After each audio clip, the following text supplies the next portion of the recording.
I'm into winning and into ideas. I like both.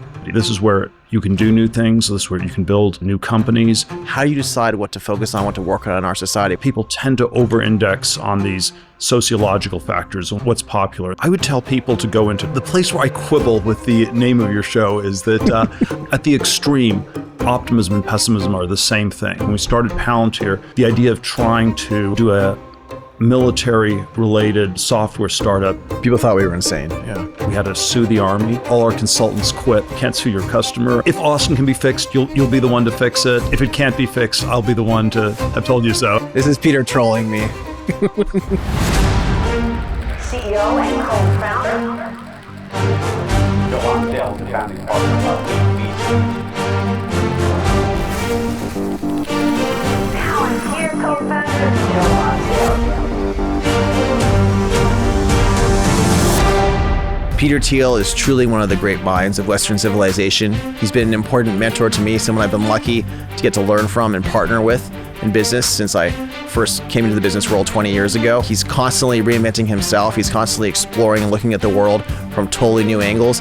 He's been successful again and again and again in a variety of different areas, and it's always a delight to get to talk to Peter, to get to hear about what he's thinking about, what he's pondering, and to hear what's next for our civilization. To get to hear some unique views he always has. He always has an orthogonal take on things, and he's always working on the cutting edge of what's going to happen next in the world. Let's hear from Peter Thiel. Welcome to American Optimist. Really excited to have my old friend and mentor and American legend, Peter Thiel, here Thanks with us for having me on the today. show. Yeah. Peter, I got to describe you as founder of PayPal and Palantir and Founders Fund. How else would you describe yourself? Founder, investor.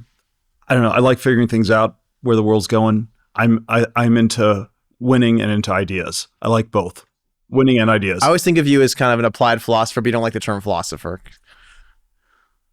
It sounds really lame, actually. Well, you're in Austin for a special lecture series at UATX. Let's start there just briefly. What's been your impression of our new university and the students? It is surprisingly strong. Joe, I've told you before that if you don't pull off University of Austin, if you're not able to create a successful university at this time when they're all committing suicide, engaged in self-destruct, it's like an absolutely hopeless thing to do. So, but I think, I think the caliber of the people is really high, and I've done a decent amount of lecturing, speaking at different universities in the last few years, and it's just striking how it's very unclear what people are doing. It was a big achievement in a way for students to get into elite colleges like Yale or Harvard or Stanford, but they're completely lost once they're there. High school still has an organizing function for it, where the point of high school is to get into college. Yeah. And then college, elite universities, I think the organizing function 50 plus years ago was you were supposed to get into the elite in our society. And that has completely broken down. There was an Alan Bloom speech at Harvard in the 1980s where he started with this obnoxious framing as "my fellow elitists," because everyone at Harvard pretended to be egalitarian, but they were secretly elitist. And I think you couldn't give that speech at Harvard today because there's nothing elite about it, nothing about forming an elite. You can't even pretend it behind closed doors or anything like that. And so for the next generation of people going into these places, they're just really lost. It's unclear what to do. It's interesting. A lot of our elite institutions are broken down where they're not as but they're not elite institutions. They're not anymore. A lot of the institutions that run our society are kind of broken, so they're not elite. And of course the institutions they feed into are probably also much less elite. So I don't know, 1950s and 60s, the CIA was elite, and people at Harvard and Yale would get in there. At this point, probably they've probably done too many illegal drugs to get into CIA. You probably wouldn't want to get into CIA. It's not elite anymore. Yeah. But there there are no real elite institutions it tracks into. There were all these things around it that were the best things in our society that aren't anymore. So stepping back a second, then, this is the question. We have a lot of builders and investors in our audience, and we have these kids at these top colleges. Some of them are pretty smart. Assume you're talking to like a smart, ambitious person. How do you decide what to focus on, what to work on in our society? What should their goals be at this point? I'm always so bad at the sort of how to help advice, but I would say that for the last 25, 30 years, tech, meaning broadly, computer science, software, internet, mobile internet, now crypto and AI. In the last few years, this has been sort of this one vector of progress in our society. This is where you can do new things. This is where you can build new companies. We can debate, whether it's big enough to take our civilization to a new level, or whether it's just big enough to build, companies that are worth billions or hundreds of billions or trillions of dollars. But it's been sort of the one place you can meaningfully do things, and then almost everything else is somehow stale, sclerotic. It's extremely Malthusian in practice. I studied philosophy as an undergraduate, and then went to law school, which I didn't realize. But when I majored in philosophy as a sophomore, you're actually deciding to go to law school, and then you sort of get narrowed. And in theory, law school gets advertised as this broad form of graduate education, but you just get narrowed into being a corporate lawyer. And it's probably of the, law, banking, medicine, consulting, those are like the four big tracks people had at Stanford probably in the late 80s when I was there, probably also in the early 2000s when you were there. Maybe 2/3 of the undergraduates were on one of those four tracks. Law is the one that's held up the best, I would say, and it's still pretty, it's pretty unhappy. Yeah. I would tell people to go into tech. Yeah. That's broadly what you're supposed to do. It doesn't necessarily mean you should start a company, but there's sort of a range of these companies you can work for, and it's surprising how much that's still not the narrative. Especially like if you're at the, at a place like Harvard, my impression is they don't even know that Zuckerberg created Meta, Facebook at Harvard. It's like this is disconnected from the reality. They're disconnected from that. They have not even caught up to 2005. So the time I was working for you, were working on the hedge fund, you were invested in Facebook, you're doing other investing, and we decided to really go all in and spend a lot of time on Palantir. Why was that the right choice then as tech? But would you go more specifically? Like what was your high level around that at that time? How were you thinking about it? What gap were we going after? It was very broadly government, and then it was within that it was defense.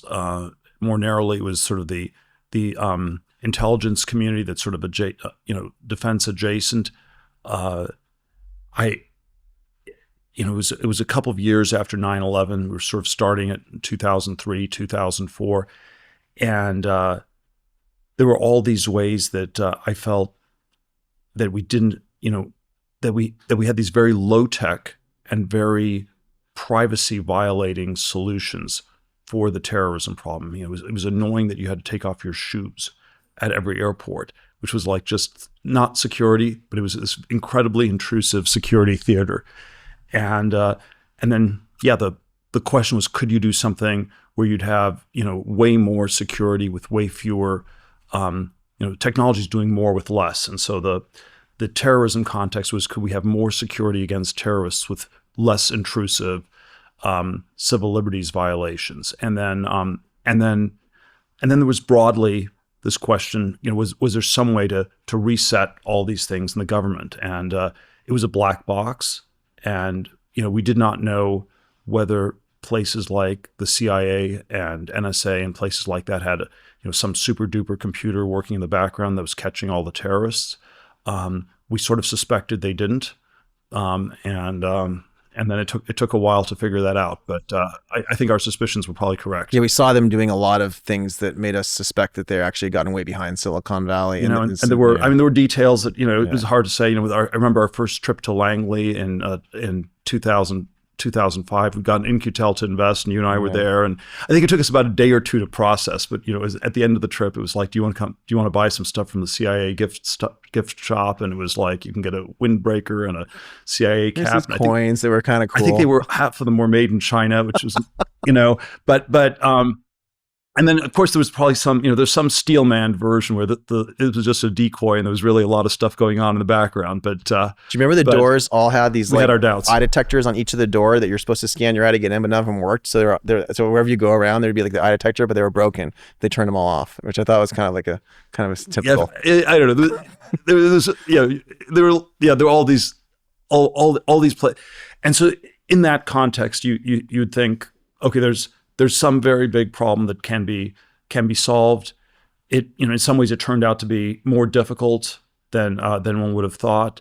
There obviously are all these sectors we have that are very, very broken, where education, healthcare, all these sort of deeply broken sectors where the solution, there's some obvious solutions, and the fact they have not been implemented tells you there's some big barriers to implementation. They're set up not to allow you to break them. This is kind of what I think of. The Palantir version is, there was this, I forget what the acronym stands for. There was this software program. This was once we moved from the intelligence community into the broader military, called DSIGs, which was sort of this, in theory, was a system where you're supposed to figure out ways to integrate the data across all these units in the field and headquarters, and integrate what was going on, which is an incredibly important thing to do. In practice, it was sort of a kludgy consultant billion-dollar boondoggle that didn't work, and we naturally thought we would replace it in 6 months, and it took something like 10 years. We finally replaced it in 2019, and we had to sue the Army. We had all our consultants quit and said, this is just the most ridiculous thing. You'll never get you can't sue your customer, and you definitely can't sue the Army. And not only will you not get them as a customer, you will not get anybody else in DC. You'll just be blackballed by everybody. And then, and it was under it was in 2016 that we sued them. It was under a 1994 law where the military was supposed to have an open procurement process. And then what you can do when you sue somebody is you get discovery, and you sort of discover what's going on in the sausage making factory that no one's investigated for 22 years. And there's a lot of stuff. And there was sort of, there were internal reports that Palantir worked better, which didn't matter because obviously nobody can assess the software. But then more scandalously, there were, orders to suppress the reports. There were emails that people had to hide the findings. And there was a cover-up, and this did not sound like the open procurement process. And then you won at the court level, then you won at the district at the DC circuit level, and they were forced to reopen the process. And then after a decade, we sort of got the contract. So so there was something that was doable, but it was not as straightforward as it sounded. It feels like there's these, and SpaceX had to sue as well, of course. It feels like there's these parts of our society that are set up to just maintain their broken nature, and you have to just punch really, really, really hard through them. And it's very rare people do that, Yeah, SpaceX was the first successful template to do it. And there's obviously something like this.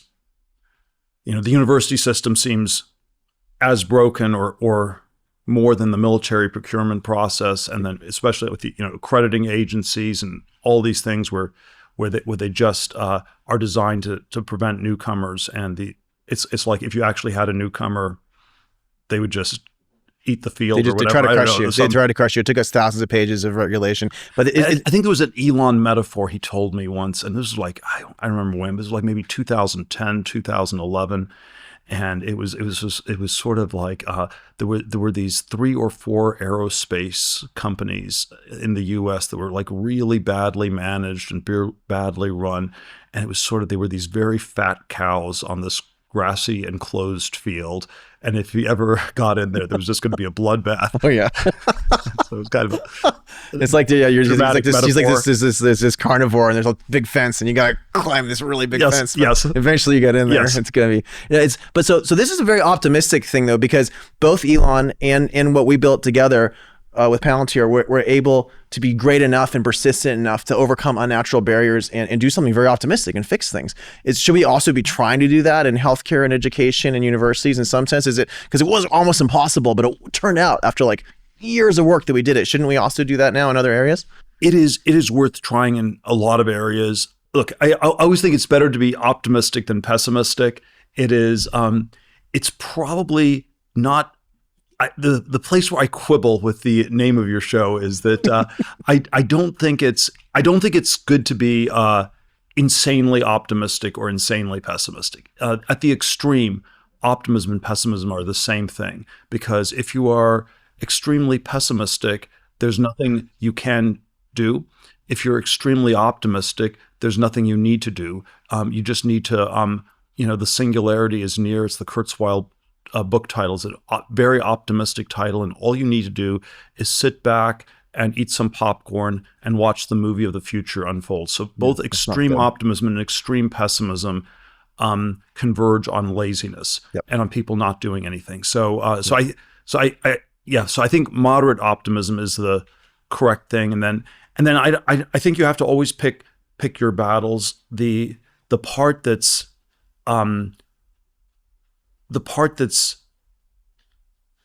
I think more difficult about education and healthcare, or historically was more difficult, was that these were areas that lots of people were trying to reform, and there were lots of different attempts people had. Whereas, let's say in 2004, 2005, when we started Palantir, the idea of trying to do a military-related software startup, there was nobody who even wanted to give you money as a venture capitalist. People thought we were insane. Yeah. And so there was sort of an element where if you could get through, you would have no competition. And then, a decade later, we still had no competition. There's probably a lot more going on in the defense space now than there was in the mid 2000s. But and again, having zero competition, it's good if it works. Maybe it just tells you you're insane. So even that's an ambiguous thing. But then the place where probably the two areas where I've had we've tried to invest. I've at this venture capital thing. We started Founders Fund in 2005. So in different ways, I've been at this, and I'd done some angel investing before that, but I've been doing this for 20 plus years. And the area where we've probably had the least success from a returns basis in software, the two worst areas are educational software related companies and healthcare IT companies. And like education, we felt was so hard. We didn't even we did very little. Healthcare, we tried a few more things, but it's the rough version of what's gone wrong in the healthcare sector. So we've done so little in education, I feel like I can't even comment on it. But healthcare, what's roughly gone wrong is you have all sorts of things that sound like a pretty good plan for reforming the system. And it's this one angle on the pricing model that you need to change, but then there are 10 different ways you can do it. And it's these complicated ways you have to get the payments to shift from the insurance companies or the government or the hospitals, which are very kludgy. If you can just get consumers or doctors to change, that might be easier, but they typically are not the people who pay. And so there's this very kludgy, messed up system. Lots of people try to do it. My sociological model is always that I'm deeply skeptical of investments where a lot of VCs would go to some silly VC networking event and want to brag about it. And I feel there's a lot of that with the healthcare education startups. There's like the green tech stuff too. It's too popular. The Basically. green tech stuff. Yeah, I mean, at some point, it loses money and then it's not popular anymore. But while it lasts, it's very popular because there's no fast term accountability in venture capital. Sometimes you have momentum and the valuations go up, and that does give you a feel whether things are working. But in practice, it's 5-10 years later, you get liquidity on these businesses, or even longer. It takes incredibly long. And so people tend to over-index on these sociological factors and what's popular. There's a way that the healthcare education sectors, even though they're very broken, people have these often too conventional ideas on how to fix them. And so, it's, I don't know, another trend where I've tried investing some over the last decade is are all these marijuana related businesses. And it's like, it's obviously like a big trend, but it's an obvious trend. And then it turned out to be extremely hard to figure out what to do with. Yeah. It's some of the things that are too popular and too obvious. It's just, you have to have a totally different take on them or it's not going to work. You like if you have an unpopular take on it, that might work. That's interesting. I want to pivot to macro for a little bit. We're a few months into the new administration. Donald Trump hired a lot of people we know are working in different parts of the administration. I'm gonna maybe obviously obligatory question on trade, but first, like, what are you most excited about that's going on in the administration right now? Are there things that you think are really cool or things they're doing well? I'm the most hopeful I've been about things in a long time. I think there are some very deep problems that need to be fixed. I think the opposition is completely exhausted and out of ideas, and so it's maybe the first time since early Reagan that there's really an opportunity to change some things in this country, and it's not the sort of lame Bush Republican thing we had in the for a long time in between. And I don't think it's the completely sabotaged first Trump administration where you had, I don't know, it got blocked on every level outside and inside the administration. Yeah. So I think they will get, and it's very unusual. Normally the second term does less than the first term. This is going to be will be the real first term. Yeah, I have a lot of really bold friends in HHS and DOD and Department of Education and all these places. And then there also are extremely big things that are very broken. You have a 6% current account, 6% budget deficit of 6% of GDP, but 5 or 6% budget GDP budget deficit, and that's basically that. There's probably no fun way to fix that. You raise taxes, you cut spending. There probably are some efficiency gains you can make, but what do you think of DOGE? Speaking of efficiency gains, it's like, can they get $500 billion with DOGE? Like, what can they do? What do you think? Can we do more? I think there's a lot you can get. There's going to be a lot of resistance to getting it. You have to, the correct answer is just, you need, is always my correct answer. My answer on tax policy. What should tax rates be? Just always a little bit lower. I'm not going to tell you the number. They should always be a little bit lower. And how much should always be, the government should be more efficient. And then once you've made it more efficient, you should make it more efficient. And there's a lot of room for that. And there's a lot of shocking. There's a lot of shocking stuff they're finding. Have you been shocked? I wouldn't want to limit it to half. I don't know. It's a what is it? It's a $4 trillion annual spend budget. I think it's higher now. Yeah. And then of course a lot of that's entitlements, but I think it's 6.5 now, actually, because I think 4 is what we're taking in. 4 point something's we're taking in. We're spending 6.5 because 3.8 is entitlements. That's a lot.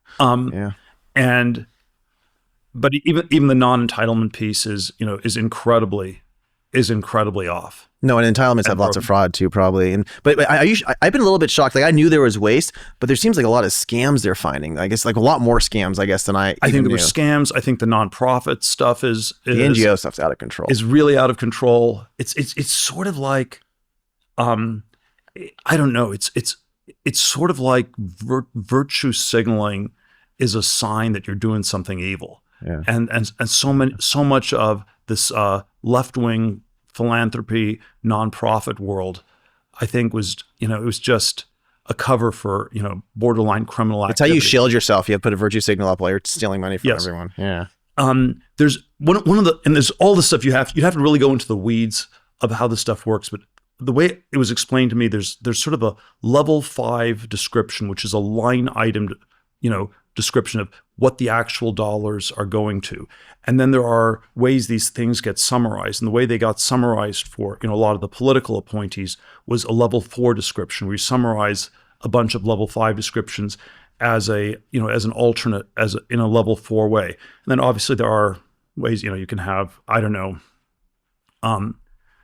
you can have 20 groups that are, providing food to Africa, different African countries, and you can summarize that as food to Africa. That's maybe an accurate description. And then if they're actually all working on the Biden re-election, that's an inaccurate description. At some point, the descriptions are so inaccurate that the people in the government could be prosecuted for fraud. Yeah. And one of the people who looked at this a lot thinks you could just prosecute these people for fraud. This is something like this is what Oliver North was prosecuted for in the Iran-Contra scandal in the 80s. Was he mischaracterized the money and he mislabeled it, and it was like, he was accused of defrauding the government.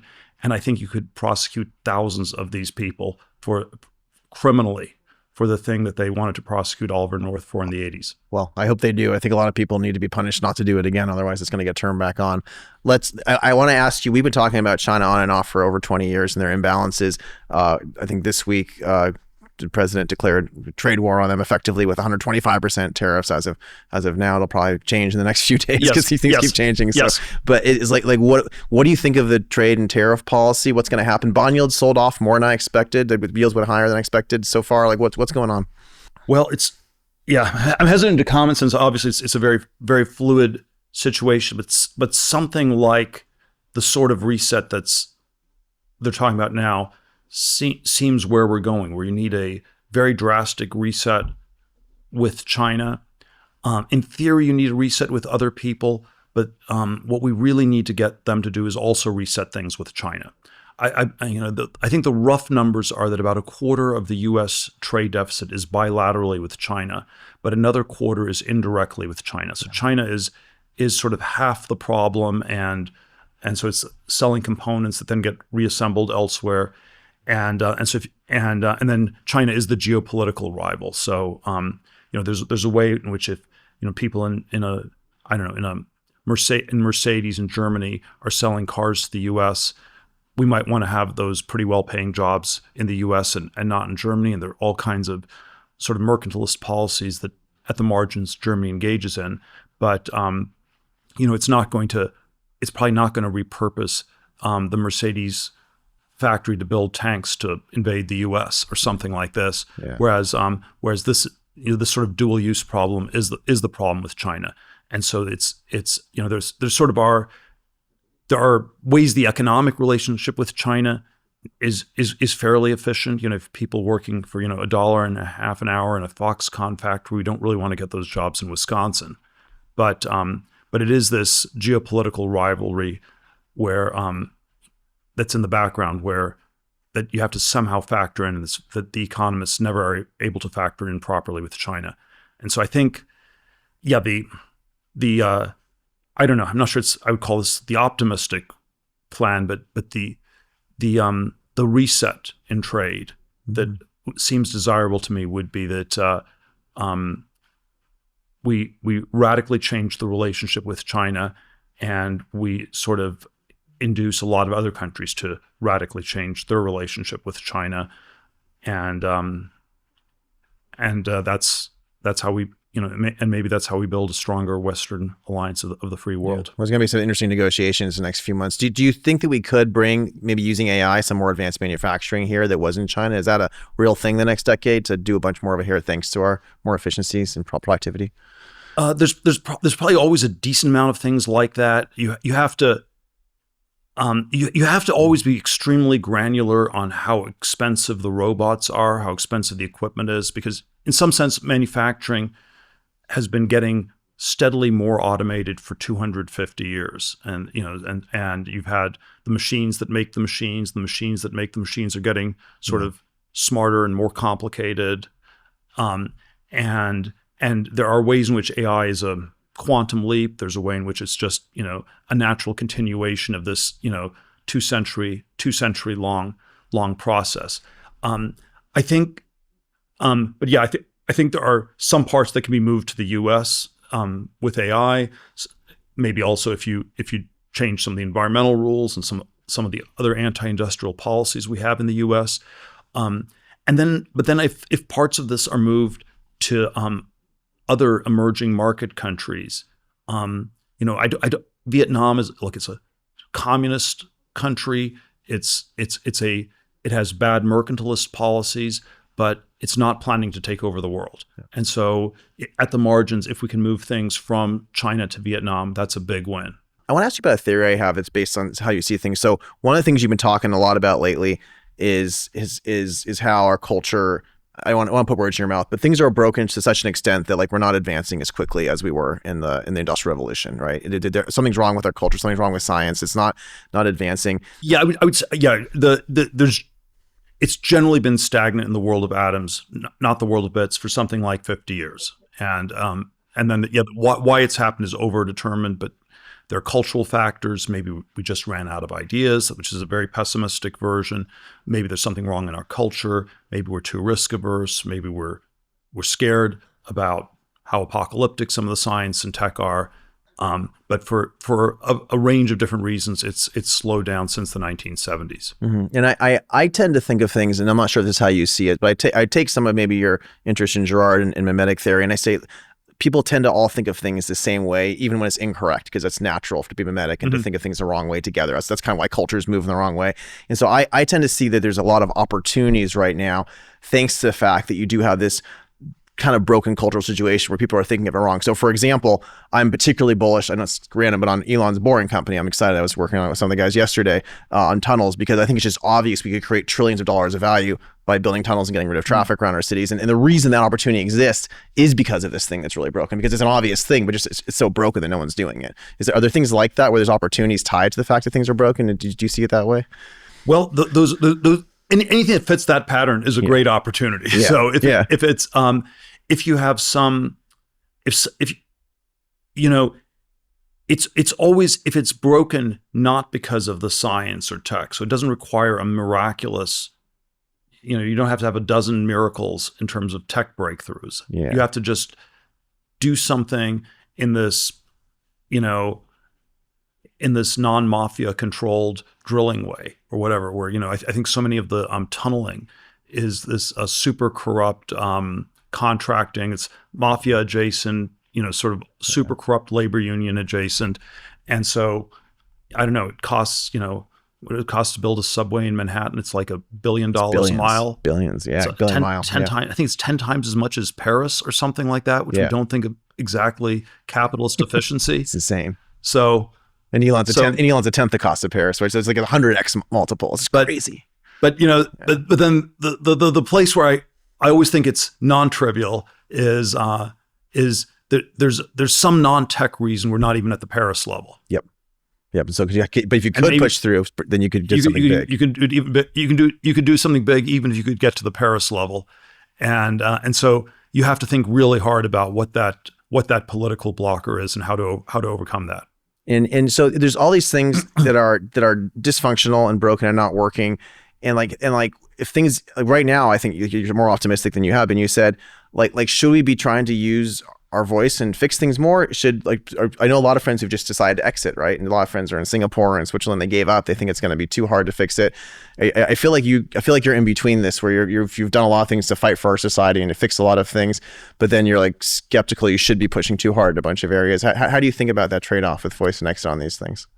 I think it's very important to try. It's very important to pick the right battles. Is what I would always say. And so, I don't know. Yeah, the in between answer is, I don't think you can just be, shooting at bad guys when they're 2 miles away and firing your guns at random. And you get credit for some kind of Marxist labor theory of value. You're trying hard, but we're not Marxists. Yes. Here, and it's not about trying. It's about actually winning. We're not measuring input. We're measuring where you can actually get output. I keep trying in a lot of these areas. We've made a number of investments over the years in nuclear technology, and it always when you look at the science, there are all these much better ways that in theory you could do it. You could build small modular fission reactors. Maybe the fusion technology is not that far away. There are different verticals within the industry where things are extremely broken, and in theory, you should find a way to build a successful company that overcomes some of these problems. And then there's a sobering reality that the Nuclear Regulatory Commission basically hasn't approved a new reactor design in 50 plus years, and so it's always these things that you're trading off. Probably one place where I'm structurally a little bit more pessimistic is that there's something about the cities that I think is very hard to reform, I'm in Los Angeles.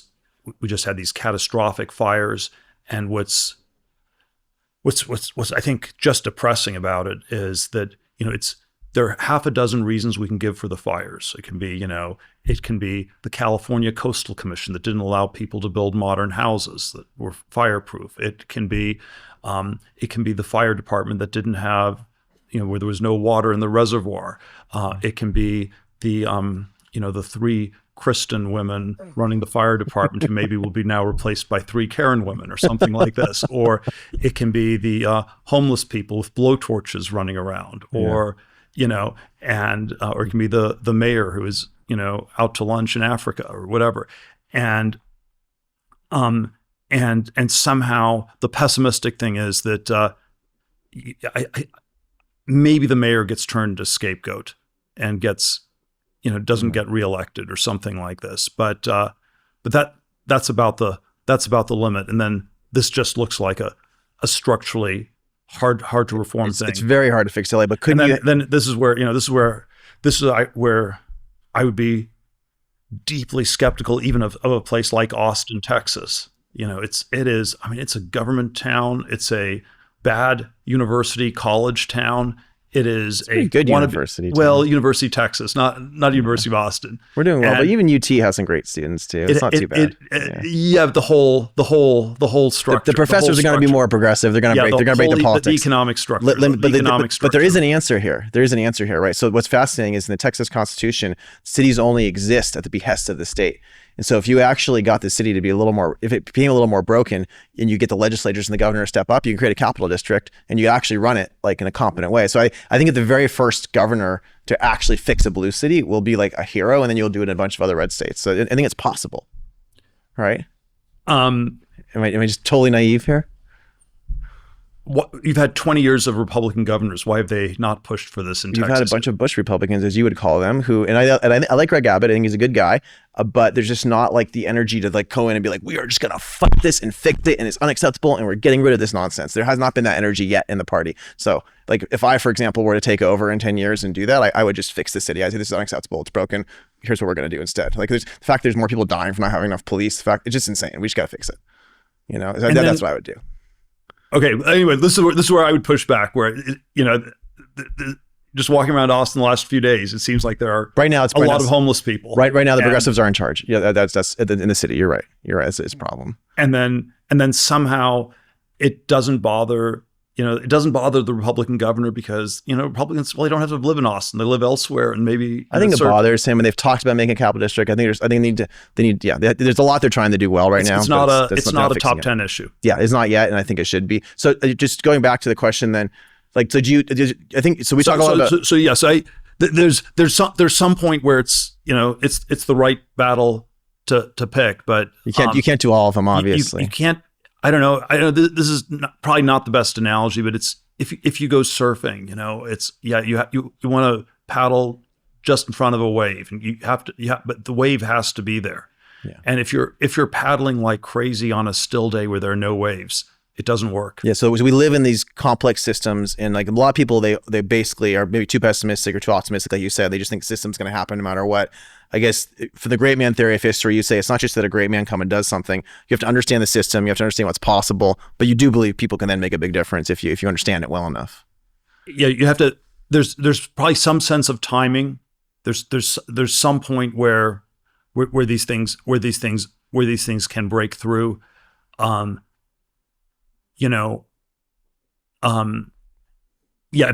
Austin can be fixed, you'll be the one to fix it. If it can't be fixed, I'll be the one to have told you so, and maybe that's a lesser achievement. We'll see what we could do. There's been, but Joe, like the optimistic thing is, I think there are some other things you could do that might be bigger than fixing Austin. I am working on many big things that are important. So if you get too distracted by Austin, this could be a very, very costly mistake. Although studying, you're selling yourself short. You're just thinking fixing Austin is this really big thing you can do. And this for an average person, this would be a big thing. But I got it. So I think studying SF and studying Austin led me to understand the NGO thing, which I then was very helpful with DC. And we actually are working with people running a lot of agencies in DC to go after the NGOs, and based on things we've learned in the last 7 or 8 years. So I think sometimes studying the problem around you, you follow the trail and you do find useful things to fight for. And speaking of timing, there's a big vibe shift going on in Silicon Valley right now. I think it's very different than it was 2 years ago in a positive direction. Some people say there's even a spiritual revival component to it. Like, do you think it's real? And what's changed in the vibe in Silicon Valley? What's possible now based on that? I think it has. I think it's shifted a lot, and then of course you have to sort of think about why was it so monolithically center left before, and you can analyze it on the level. I was on the Meta board for 17 years, from 2005 to 2022. And there's sort of one version where it was people like Zuckerberg or Sheryl Sandberg were just these sort of communist billionaires. And then there was sort of a bottom-up theory where it was kind of this woke millennial workforce that it was sort of this mob that was ruling the company or something like this. But then there's also sort of a top-down theory that it was basically incredible pressure from this left-wing regulatory state that pushed these companies. And I think that was a big dimension of it. There was sort of a lot of surface area where these things could be regulated. And as long as you sort of tilted them to the left, you ended up, you thought you were appeasing the beast. You protected yourself. There's some way in which the founders, again, cite someone like Zuckerberg, I don't think were deeply political. He didn't want to, he wanted to spend his time building products, thinking about that. He didn't want to spend his time, at congressional hearings in DC. So it's just easiest to do something. It was easiest to do something. It often seemed like it was sort of a moderate amount you had to do. We had to do, we do some DEI. It's, we'll get credit for this, and then it won't hurt us that much. And then basically at some point, and then, if you do something and it doesn't work, so let's say we're doing DEI, but we are our workforce is not getting better. It's always ambiguous, and you can say that you haven't done enough of the thing, or you can say we have to stop it altogether. And so the way I would tell the arc was for many years, the answer was just, we'll have to do more, and we have to do more. And then at some point it completely collapsed. And that collapse happened in some way over the last 4 or 5 years. But it wasn't really safe to admit it until like the last several months, right? In some ways. I think it was, it felt very unsafe to admit it in the first Trump administration, because in some ways all these things went into overdrive and they were sort of polarized around these sort of tribal politics, or the tribal politics were used to push these things into overdrive. I think by the time Biden came in, it was safe for people behind closed doors to say this stuff is really not working, or and then certainly by the time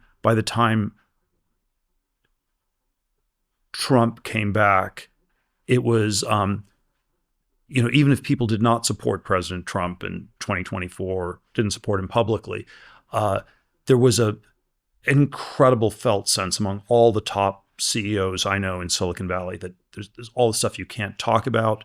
There are things they tell me behind closed doors that are very different from what they feel they can say in public. And the gap felt really, really big for a number of years. I know there was one of the bigger tech companies. Again, it's overdetermined. There's a bottom up, top down, mid-level management layer. There were all sorts of layers of the stuff that got messed up.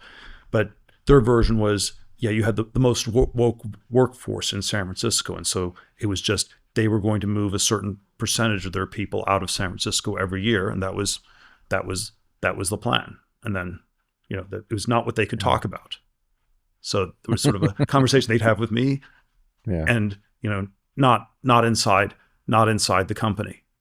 And so I think the delta between what people said behind closed doors and what they thought they could say in public was extremely big. I guess this is always a problem with these, speech codes, these restrictions on free speech, is that they eventually backfire very badly on the left, which is pushing them, because at some point it sets up this thing where people don't flip at the margins. At some point it sets up this thing where they flip radically. At some point, it only takes, one little child to say the emperor has no clothes, and you get a cascade. That's right. So what's scary about woke AI as well, I guess, the same way. You don't want to make too many rules to try to protect it from saying things, because all of a sudden it could go the other way.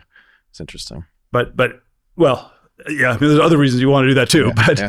But I think something like this is what happened. It was, I think there's sort of this, the setup for, I think it's the teamwork around private truths, public lies. It's this sort of economics theory of when you have a revolution, and it's when everybody is lying and everybody knows that everybody is lying. And then you can get this, at some point, you can get this very, very fast preference cascade. And something like this happened in Silicon Valley in the last few years. And there was a buildup that took a few years for people to realize that, things were very different. And then eventually they realized that everybody realized it. And then it can break. Probably this is, by the way, also the hopeful thing on DOGE, where the pessimistic view is, man, the government always grows and no departments ever get shut down and nothing ever changes. I think Milton Friedman's line on it was, there's not a single government program that's ever gotten defunded once it gets started. So it's always just a one-way racket. But then, in 2019, maybe people like the two of us had our suspicions that there were people in government weren't working very hard. But after 5 years of remote work, and what we know from our companies is that remote work is not working, and 5 years of people, 90% or whatever of the federal workforce not working and not making a difference, you sort of realize that these people weren't working before, and it doesn't matter, and maybe you can replace them with AI, or maybe you can replace them without AI, and just use the AI can be completely fake, and we can improve things tremendously. Well, that's a very optimistic note from you, Peter, to end it on. So thank you very much for being here today. All right, thanks for having me.